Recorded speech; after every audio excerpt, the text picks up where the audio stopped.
Hello, welcome back to DriveDriverDriven. I'm Humble, and I just wanted to kind of post an update for you guys, tell you what's going on, and why there hasn't been a whole lot of content lately. Basically is everyone's getting married. Lots of travel, both business and fun. A couple of marriages that we have to go out and attend, and just basically everything kind of happening all at once. So that's keeping me pretty busy both during the week and on the weekends, but I can give you some updates on the Ultima and an update on the Zero as well. So let me grab the camera and I'll take you around. So far, kind of getting the Ultima back on the road version 3.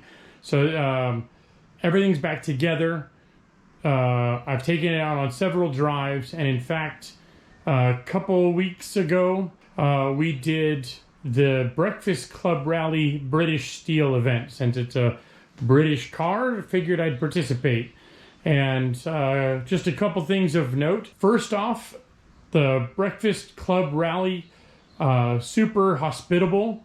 Everyone that I talked to on the rally was fantastic. As far as what I saw, I didn't see any assholes or egos out on the road. So really thumbs up to a good crowd and a good group. Things I might change in a road rally with them in the future is actually bringing someone right seat, because I really did need an extra set of hands doing rally notes, because it is set up just like a road rally where you have to follow instructions and very roundabout route. In particular, we ended up doing about 380 miles that day, both me and my friend Sean, who took his GBS Xero. As far as the Ultima, it performed flawlessly. Well, I'll say flawlessly with an asterisk. So as far as the mechanicals, suspension, electrics, all of that did fantastic. You can see up front here, I still have to kind of pretty things up a little bit. I just wanted to get it done, but for the rally, but you can see the anti-gravity battery tucked down in there. Didn't have any issues, hot starts, or any issue with power on the road. Electric AC, right now it's set to its medium speed setting, and I think I'm going to change that to its high setting. While it was blowing cold air, it just wasn't blowing cold enough air. So I found myself sweating a little bit. It just wasn't enough to combat the temperatures inside the cabin. So the cabin was comfortable-ish, but I wanted it to be cooler. So I think I'm going to change that before I take it out for the next spin. As far as the engine goes, no oil leaks, no coolant leaks. There was a bit of an O-ring issue with one of the breather lines on the valve cover. I managed to fix that before the event. Ran the whole event, didn't have any kind of breather issues. And all in all, the car did very, very well. Of course, it garners all of the attention. Lots of cameras, people hanging out of windows, you name it. It looks like a spaceship. Basically, it is a spaceship. It just doesn't look like it belongs on the road at all, much less with just normal traffic around. I did play with the new shocks a little bit, so kind of an update on these now that I've got some road miles on it. The Nitrons, these are like basically the base level Nitron shocks, and I have 600 front springs and 800 pounds in the rear. I started with the shocks kind of basically at 50%, so 50% of its adjustment.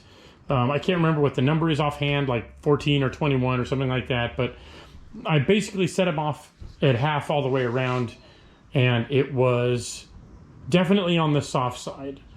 So I ramped everything up 4 clicks, had some fun in the mountains, and found that while the handling was a lot better, it was definitely a little more jarring on the road. So during the rally, I backed off everything by 2 clicks and kind of found the happy medium for just street driving. So I still have to wind them down and back up again and count the clicks and see where they're at. but I just wanted to give initial impressions on sort of their performance, and I'm really, really happy with these Nitron shocks as a basic upgrade. Now, I say basic because they're single adjustable, and the damping and rebound is, you know, they all move together. So each click up, it increases both bound and rebound. And if you're looking for a simple solution, you know, honestly, I can't argue with that. They work very well for those of us who are not super track focused. I've yet to run these on the track, but I'll let you know when I do, and we'll see how they perform. But as far as a simple solution that can sort of play in both worlds, I'm really, really happy with these so far. On to the bad. So during the drive, what I found was it was just stalling out. It didn't like to return to idle, and I'd been fighting with it, you know, off and on. It's all in the tune. It's not a fault of anything else. Is basically on the motor. Well, let me open it up here. All right, now that this is all opened up, this is the fitting here that just had an O-ring seal leak here against the valve cover. As you can see, it's nice and dry. There's no oil residue or anything like that. So that's all fixed up. But if we go around to the other side here, I think I've mentioned previously that when we did our first dyno sessions, we had a bad map sensor up here, and we had a bad O2 sensor on the odd side here down below. And I was able to fix the O2 sensor, and I finally got the map sensor replaced. I don't think the sensor was bad. I think it was the difference between the LS7 map sensor and basically every other GM LS sensor. For whatever reason, the map sensor for the LS7 has a couple of the pins swapped. And normally there's a little jumper harness that you use for the LS7 sensor, and I couldn't find it. I didn't know. And when I asked about this particular harness, I was told that it would be plug and play. I wouldn't have to worry about it. That wasn't the case. So I went and got the Holley specific sensor to plug into the manifold. I set the ECU, and now we're getting correct map readings, correct O2 readings. And unfortunately, since we did the initial tunes on the motor with bad information, the tune itself was horribly off. It was really lean in some places and super fat in others. And the nice thing about the Holley is that as I drive around, it'll tune itself, but it can only do so much in normal street driving. There's just certain areas of the map that I can't hit responsibly on the street. So that being said, I am going in for another dyno tune session, hopefully the last dyno tune session for this car. So that's kind of the updates for the Ultima side of things. I don't want to call it done because it's not really done. There's still some things here and there. I still need to buff out the body. I want to take it in for PPF, and then potentially even get a livery put on the car. And I've had a couple ideas for that based on some other Ultimas that have had their liveries done. So I didn't want to start that PPF and livery process until I finished the dyno tune. I had a drivable car that I'm happy with, and then I could just drop it off and not have to worry about it. Now, the other car that's getting attention is the Xero. I'm not sure if I mentioned in a previous update that when I tried to start the Xero, the fuel pumps were all locked up from sitting. And I think that's just because it had been sitting for over a year and a half. The ethanols and the fuel just corroded inside of the fuel pumps. And remember, there's two fuel pumps. There's a lift pump in the back, and then there's another high pressure pump under the hood. And both of them are lock solid. So the first time I tried to key on, when it usually runs the pumps, it just blew the fuse. Then I tried one pump at a time, blew the fuse. And then there's a couple various tricks you can try, such as reversing the voltage or putting some AC voltage through it to try and work the pump back and forth. None of that stuff worked.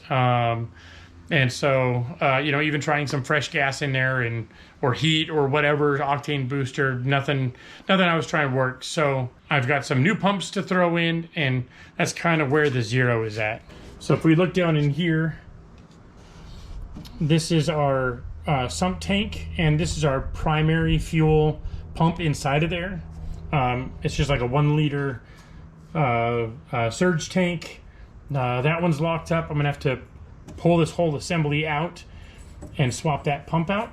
And then the other pump is basically right behind this rear wheel on the back side of the kind of luggage box here, just up underneath. And that one's a little easier to replace, so I'm going to start with that one.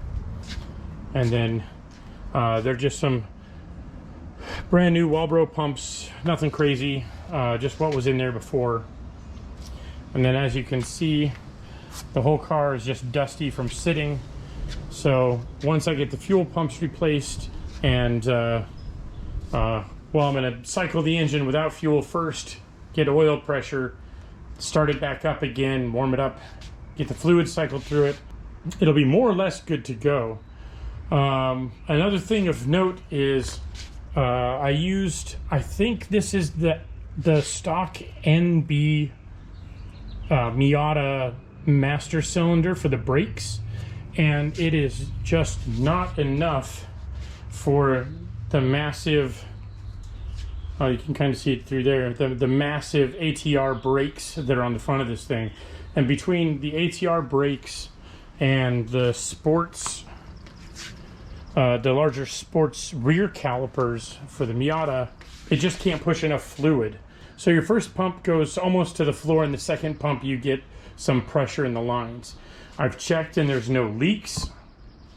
If there had been leaks, there would be basically no brake fluid left in the system. And so what I'm going to do is, Sean gave me an old 1-inch master cylinder from, I think it was an Integra project. It's a common master cylinder swap for bigger braked Miatas, and I'm gonna swap that in, and then have to rebleed the whole system and see if that gets the brakes where we need them to be. And then aside from that, we still have to put our front fenders on, but that's nothing doing. There's just little brackets that I'm gonna make to hold them onto these kind of stanchion bars, or the fender mount bars. Normally they're just kind of glued in, but I'm not happy with that solution because I just don't want them flying off on the freeway. Not that this will do a lot of freeway driving, I just want to cover all the bases. So that's kind of the last of the projects for the Xero. Give it a nice cleanup, a good once over, and then it's through the registration process it goes. And with any luck, it'll be ready to go by mid-summer, end of July, what have you. I just got to get that process rolling because of, you know, pandemic and staffing shortages. Everything's just taking forever, especially for any kind of permits or inspection. Both DMV and the CHP are well behind. We should hopefully see this car up and on the road by this summer. Lots of talking and pointing, but I just wanted to give you guys an update on kind of what's going on, where I've been. I've got some more travel coming up in the future. Again, more busy weekends that I'm going to be pulled away from the cars, unfortunately. So I'm just trying to get whatever work in that I can when I can. That's sort of the nature of the beast. It seems like just this year, 2022, as the world reopens and everything kind of comes back up, it's just making up for lost time. Work, weddings, lots of travel. Can't talk about it, but lots of exciting things for work. That's just how it goes sometimes. I'm not going to look a gift horse in the mouth. I like being busy. I like being kept busy. But unfortunately, it's just pulling me away from the cars. So if you don't see many timely updates, that's why. I'm just kind of working on other things behind the scenes, and I'll try to make updates when I can. So that being that, thank you guys for watching, and I'll see you next time.